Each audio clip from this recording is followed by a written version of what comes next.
Hi class, welcome back to 10 Minutes Writing Workshop series by your teacher, Prijvi. As for today, we are going to look at the second part of writing, which is what makes a good essay. What makes a good essay? The essay has to be clear, concise, effective, simple, and also accurate.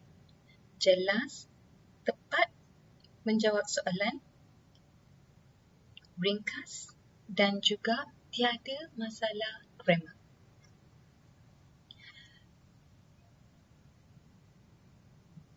So, number one, what makes an essay wow?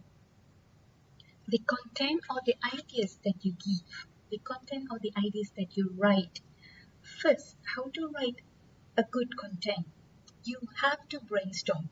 Without brainstorming, it's impossible for you to produce a good content, because this is the major mistake that most students do, where they don't brainstorm. Once they read the question, they write straight away. And when they write straight away, what happens? Sometimes they might skid away from the topic. They might not meet the requirement. So please take 2 minutes to list down your ideas. Answer the WH questions. I'm pretty sure you already know what are the WH questions. Let me refresh: who, where, what, when, why, and how. Answer these questions. Write them down on the question paper and quickly answer them. Then group the ideas. Before you start writing, you have your brainstorming. After you have jotted down all the points, then what you do, you group them so that when you are writing, you know what is your focus. Number two, organization of your essay. The entire essay. How is it organized? You have to number the ideas. You must have a very strong point followed by the others. Okay? You should know, if it's a story, you should know that your story has to begin with expository, rising action, climax, and then you have falling action and resolution.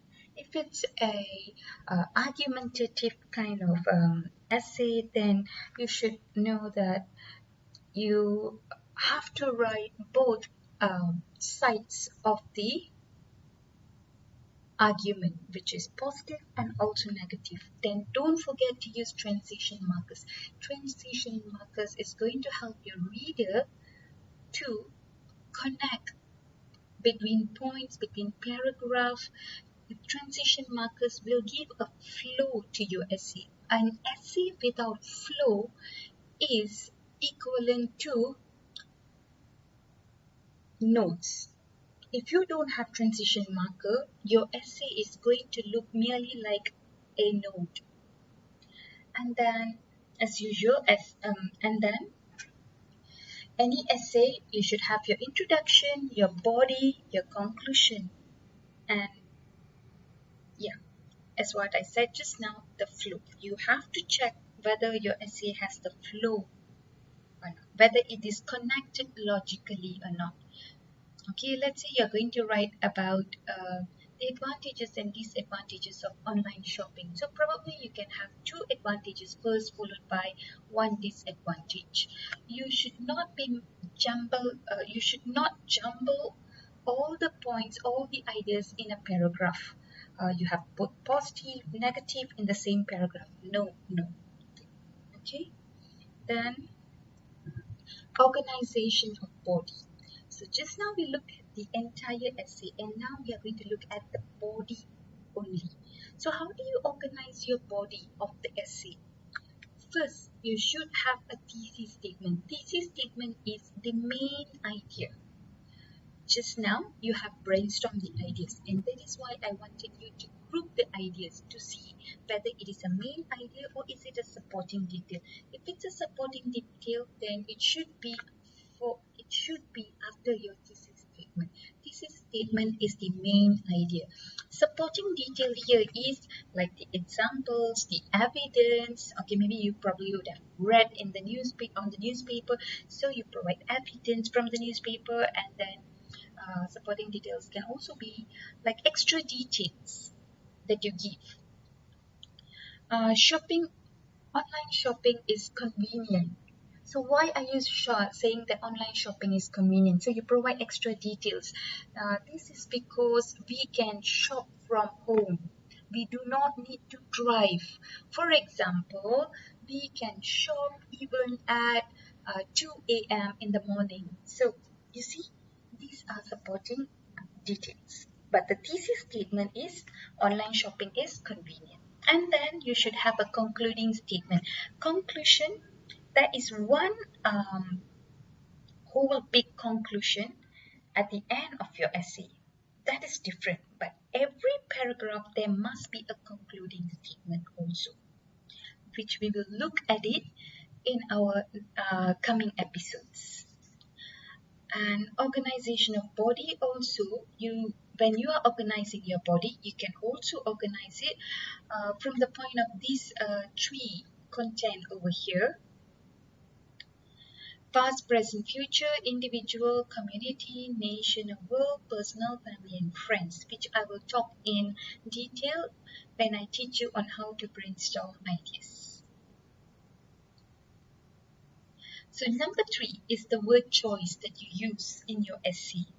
An essay which has boring words, which has no feelings, which doesn't evoke senses, which is not precise to the point, can definitely not be a good essay. So what kind of words do you need? You need sophisticated adjectives. Good is not a good is an adjective, but it is not a sophisticated adjective. What is good? Good is very, very weak. You're supposed to say terrific or impressive, because this one is called a sophisticated adjective because it nails, it is more precise. Dia lagi tepat kepada apa yang kamu nak describe. Idiom express feelings like angry, and then she angrily called him. They happily went to the party. Okay, create vivid imagination is like the blue sky, the calm waves. Evoke senses, the smell of rendang filled the kitchen. So evokes the sense of smell. Okay, so these are the word choices that you should have in your essay. Like idiomatic expressions, comparison, like simile, strong verbs, adverbs, carefully, excitedly. Okay. These, please keep in mind, these are the things that you should be looking at, and I will attach a link to a Quizlet where you can read and learn these idiomatic expressions and also words that you can use in your essay. Next, number 4 is sentence pattern. If you are going to write a boring sentence, for example, she is angry, I think I will buy a packet of chips. I will bring some drinks. We will study at your house. So if you look at this sentence, it's all simple sentence. If you're going to write simple sentence throughout your essay, then the essay is going to be very, very boring. And you will definitely lose mark for your communicative achievement. Because communicative achievement comprises of how you engage the reader's interest. Okay, how you engage the reader's interest in the essay that you have written. So in order to make your essay interesting, you should use active and passive voice, formal or informal tone depending on the essay, questions. You can ask questions to the readers, direct or indirect speech, okay, where you have speech bubbles, and simple compounded complex sentence pattern as well. We will be looking at this individually in the upcoming episodes. And 5, grammar. Grammar, and just now it was vocabulary and now it's grammar. As you know, 5 marks is allocated for your language. So you have to make sure your grammar is on point.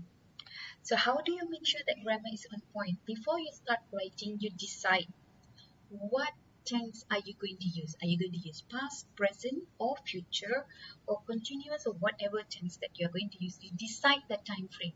Is the time in the past? Is the time now? Or are you going to give an advice? So if it's an advice, definitely it's a present tense. So you decide on that, and please write it down on the question paper, big, bold, and clear, so that while you're writing, you can rethink. Am I doing the correct? Am I writing it correctly? Is my tense correct? So you refer back to what you have written on the paper. Okay, if you have written past tense, then you can check whether everything is in past tense. Once you finish, reread the essay and make sure there's no grammatical errors. You can have grammatical errors, but try your best to avoid it. Okay, so these are the 5 tips that I can share with you for you to write a good or a very effective essay. Thank you.